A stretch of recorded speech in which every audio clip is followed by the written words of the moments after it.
everyone, Sherry Lynn here. Welcome back to my channel. Today's recipe is a classic keto chicken Caesar salad. It's so light, so refreshing. It's perfect for a warm summer day. I know you guys are gonna love it and it's really easy to make. Check it out. So jumping right into this classic chicken Caesar salad, you're gonna need 2 chicken breasts. You're going to need a large garlic clove. If yours are small, use 2. You'll need half a lemon. You'll need some Parmesan cheese, mayonnaise, mustard, extra light olive oil. You'll want sea salt, not table salt for this recipe, and it does make a difference. You're gonna need some pepper and a little bit of Worcestershire sauce. So that's another thing I love about this recipe. These are all common ingredients that most people have in their house already.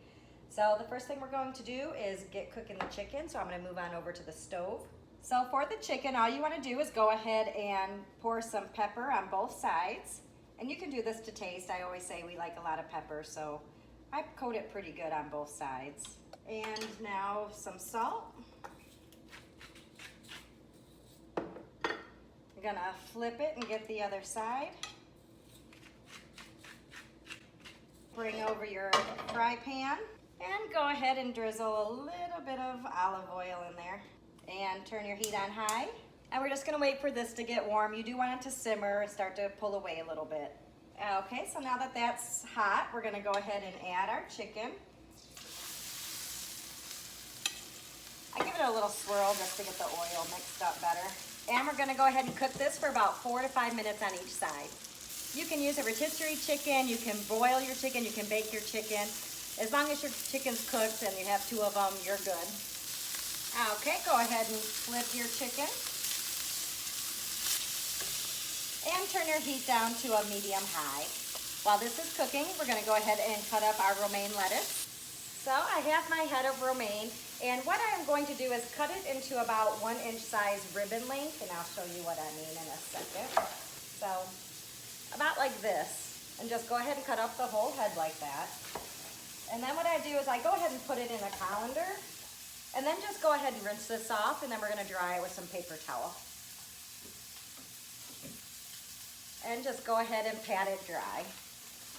And once you get that dry, just go ahead and set it aside.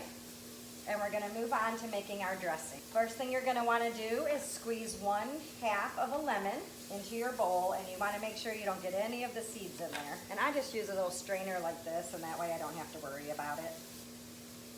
Then mince up your 1 large garlic clove, or your 2 small ones, whatever you have, and put that right in here. And you're gonna wanna put a teaspoon of your Worcestershire sauce and a teaspoon of mustard.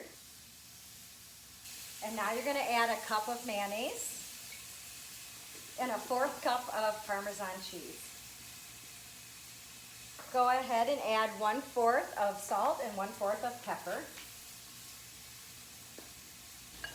And go ahead and use a whisk and combine that as good as you can. An immersion blender also works really well for this. And there you have it, homemade Caesar dressing. If it's a little too thick for you, go ahead and add just a tiny bit of water. You generally won't need it, but if your lemon juice didn't get as much as mine, you might need to loosen it up a little bit. Generally, you don't need to. All right, now that we got that done, our chicken should be done, so let's go grab that and give it a check and make sure it's cooked all the way through. Cut into it, just make sure it's done. You want it to look like this, so there's no pink in the middle. You can make the salad dressing ahead of time and refrigerate it up to a week. You do want to serve it at room temperature, so go ahead and pull it out before you decide to make your Caesar salad. My other chicken breast was thicker than this one, so I'm going to give that another minute or 2 to get the pink out of the center of that one. While that's finishing off, I wanted to mention that this Caesar salad is also absolutely delicious with about 5 pieces of crumbled up cooked bacon on top of it, so that's an option for you as well. All right, so this piece should be done. I'm gonna go ahead and cut in and just make sure. Oh, perfect. And what you wanna do is go ahead and cut it into slivers if it's possible. When the chicken's done, it has a tendency to wanna shred. But if you can get it into nice thin pieces about like this, it's perfect. So go ahead and cut up your chicken, and then I'll show you how I like to plate it. All right, to plate this up, you just take your salad bowl and you want to put a nice hearty bed of the romaine lettuce right in the bowl. Like that. Go ahead and put your chicken slivers right on top of that. And this really does make enough for 4 people, which is great. 2 chicken breasts, 4 people, it's not a bad deal. So go ahead and put your chicken down the center of it like that, and then just drizzle your dressing on top of it. So here it is. I'm gonna go ahead and give it a taste. Hopefully you guys enjoy this one. I think it's a good one, and I will see you guys back next time. Bye.